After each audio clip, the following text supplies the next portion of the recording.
I got the results one day when I was at work, and it came back that my biggest fear was going to come true, that I wasn't going to be able to breathe on my own at some point before anything else.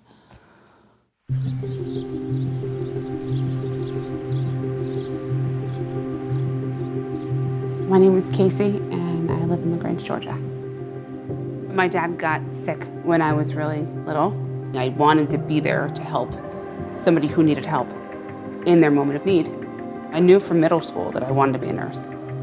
Truthfully, I didn't really understand nursing until I got sick with cancer. And it was Casey who was the one who taught me that nurses are so important when you're really sick. I originally wanted to work in the hospital, and I wanted to do either trauma, or I enjoyed peds. I did pediatrics for 8 years in home care, and I loved it. And I would have loved to have been working on a pediatric floor in the hospital, but my disease won't let me do that. I can't be on my feet that long. And so it makes me feel like less of a nurse, because I know that I can't make the plans to be the person that I want to be, to follow through on those dreams. My body won't keep up with it, and I don't have the ability to know when my body will decide it's time that I can't. Casey's diagnosis is hereditary myopathy with early respiratory failure, muscular dystrophy. Which is a lot of words for my muscles are going to die, and the muscles that move my air in and out of my chest are going to die before the rest of my body does. I can't run. I can't jump. I breathe at about 30% of what the average person my age does. Walking up hills, walking up a driveway, stairs. I can't walk upstairs.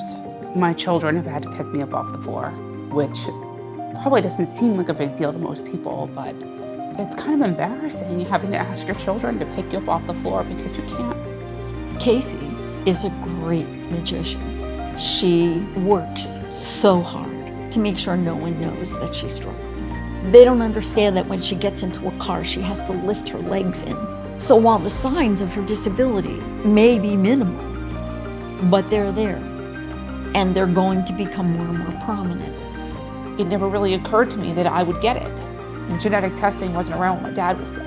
He had what was called distal myopathy, which is a blanket form of we don't know why you have what you have, but your extremities are affected by weakness, and it's a form of muscular dystrophy. I don't know if my children have it. I don't know if my grandson has it. I've found 11 other people between here and the UK that have the same disease.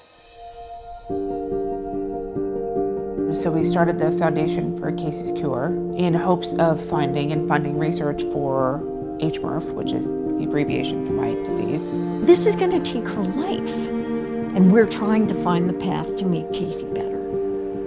I am determined to do everything I can with my last breath to see what I can do to forward the research on HMIRF. Our organization is the only one in the entire world that's looking for a cure for HMIRF. So I will fight with every breath to make sure we can find some sort of a treatment, even if it's only to slow the progression, because I can't imagine as a mom watching my daughter suffocate. I need people to understand that I need their help. Without our contributors, without our donors, the science stops. So the donations don't just help me. There are dozens of people who can benefit from this, and we want the world to be able to have access to the research that we get, including my children if they need it, or my grandson if he needs it, or the other people that are underdiagnosed. We want the world to be able to have access to the research that we get, because I want other people to have help and have options, no matter who they are. Learning that time is short, tomorrow isn't guaranteed, that my story isn't over. My end chapters are not close. Laughing with your grandchildren is not overrated. Walking with your kids is not overrated. But the truth is that where there's life, there's hope, and you can't give up. You have to hope that people are going to want to come through. That's what I'm learning.